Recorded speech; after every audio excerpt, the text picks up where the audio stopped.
All right, hi guys, and welcome to Chapter 8, Lesson 4, our last set of video notes for Chapter 8. And this matters because the Hellenistic cities that we're going to talk about that Alexander sets up become centers of learning and culture. Philosophy and arts are going to flourish, and new discoveries are going to be made that we are still using today that make our life what it is. And it got us started in the path that eventually leads to the Western world. So let's get started.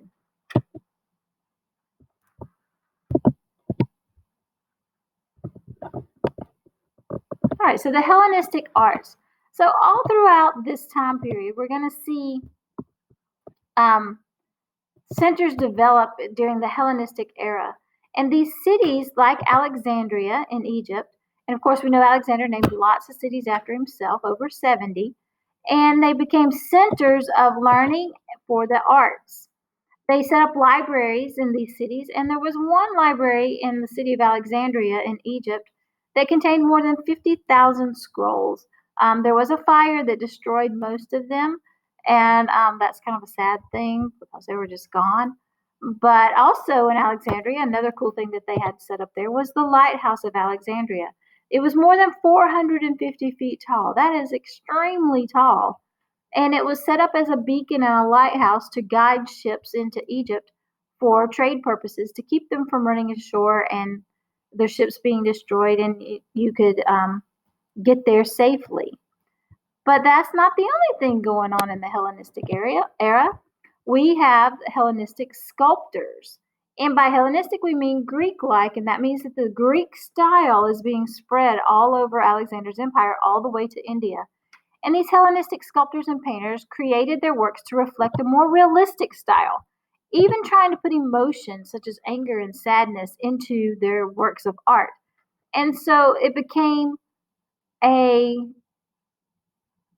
sign of wealth also to have these statues in your home. And so sculptors and painters were working really hard to perfect their skills. And then we have the Hellenistic writers. So the rulers in all of these cities supported very talented writers. Although we don't have a lot that survived, we have some things that give us insight into what happened.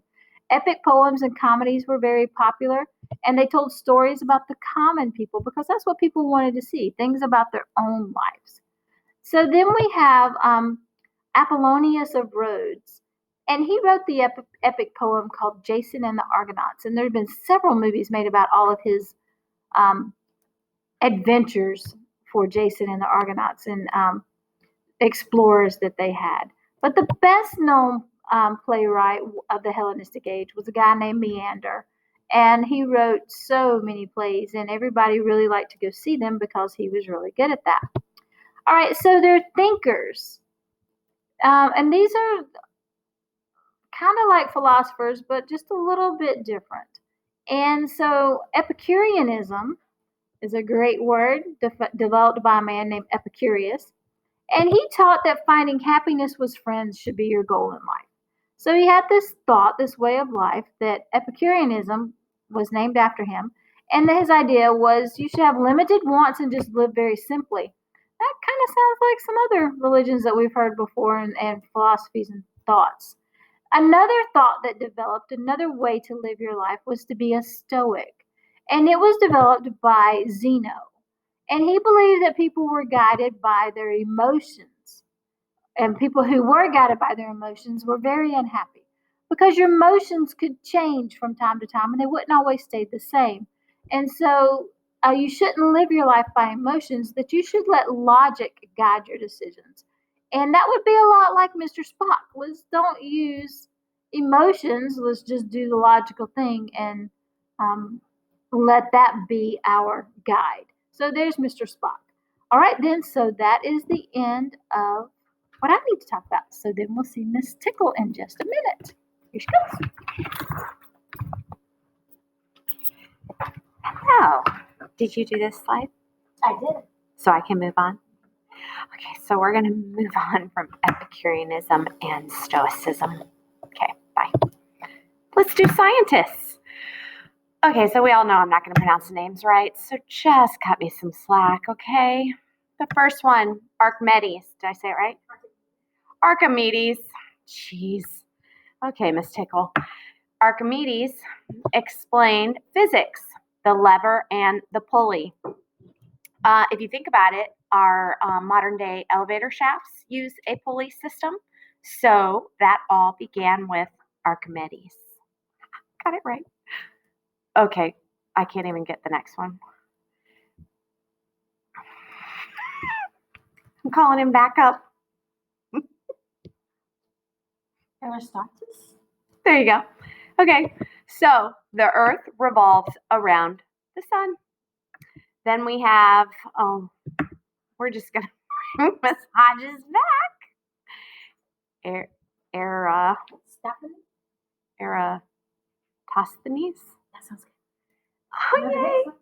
Okay, Eratosthenes. The earth is round.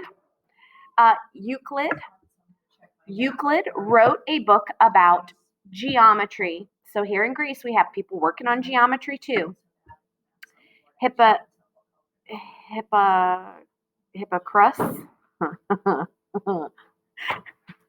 Okay, so I probably messed that one up. Created a system to explain how the planets and stars move. Pythagoras established the principles of geometry. So when you guys get to geometry, you are going to learn the Pythagorean theorem. Okay, so it's right there in that little square that just wiggled. And then you have Epocrates, the father of medicine. He wrote the medical code of good behavior. This was the Hippocratic oath that all doctors take to first do no harm and to save all lives. So we have scientists here who are very good in physics and geometry. All of this leads up to having some very smart people in Greece. Okay, so by circa 200 BC, the Romans had started to take over much of Italy and eventually conquered Greece. However, they kept and spread many aspects of Greek culture. So, the hot question, guys. Compare the Stoic and Epicurean views about life. Which of these views appeals to you more? Why so? So you have two questions to answer here, guys. You need to restate the prompt and use the vocab words. At the very least, you need to be using Stoic and Epicurean. These are two philosophies that will go in your R section of grades. I know we thought we were done, but we're not. Add it into the R section and make sure that you answer both questions. So that means you're going to have to look back at your video notes and review again what Stoic and Epicurean mean. Okay. Is there anything more? I'm done. Okay. I'm out of here. Bye.